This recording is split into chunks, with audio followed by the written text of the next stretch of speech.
Okay, so welcome to the bite-size edition of this week's episode. If you have followed my channel, you know that for most episodes, I will do a bite-sized version, which is 4 minutes or fewer, and I do it in one take with no editing, and I just kind of get down to brass tacks, and then that way you guys can go to the full review over here in the card in your upper right if you would like to see more detail. But a lot of people like the bite size because I just kind of get down to business. This is a 3 out of 5 sprays in my review.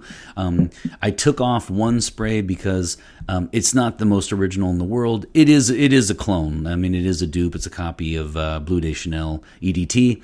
But I did say that it's 66% Bleu de Chanel EDT with a 33% Drakkar Noir, and then 1%. I feel like there's enough to say 1% of the Halston Z-14. It does have a very 70s and 80s powerhouse vibe to it.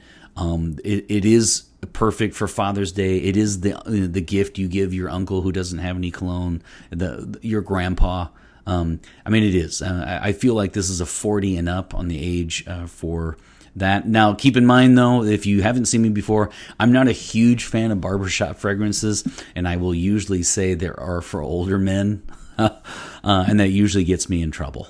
So if you vehemently disagree with me, no problem. This is all just fun, and it's all just subjective. So that's my take. I would say it's 40 and up. This is a great fall, winter fragrance. It is an EDP. It's an Eau de Parfum, but I feel like, I would say it barely makes that. You know, an EDP should easily get you a work shift. This one definitely gets 6 to 8 hours, but if it's 8, I mean, we are crawling to the finish line if it's 8, unless you spray a ton and on your clothes. So, you know, I would have liked a little bit more projection and longevity and sillage out of this guy. But, you know, hey, for the poor man's Bleu de Chanel, I'm not going to complain. I said it was a 90-10 on gender, meaning this is pretty much, you know, a 90% of the people who own it. It's their signature scent. They bought it themselves for themselves. It would be men, and then 10% would be women. This has lemon and lavender, ginger, and then it's got sandalwood patchouli. I'm reading my notes here. And then it has birch, which I love. And then it also has oak. And I mentioned in the full review that I can't believe that, actually, because I would have sworn that this was oak moss instead of oak. This really has, you know, a 70s and 80s oak moss feel to it, no doubt. So if I went to the company site and saw oak moss, I would not be surprised in the least. This is my first time reviewing from the house of Missoni, and I mentioned the only thing I said 3 out of 5 sprays. I took one because it wasn't the most original. The other spray that I docked was because I have a pretty good leak here, actually.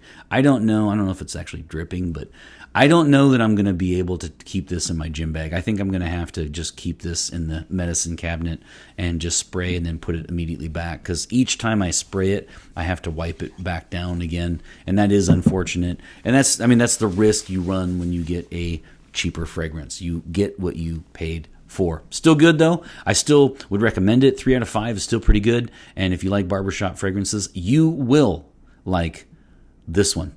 There you have it. There's the bite-size version of this week's episode. Make sure you check out again the full one that was up earlier in the right hand card of right hand of your screen. And always remember, my friends, I will see you next Friday because I always have new content.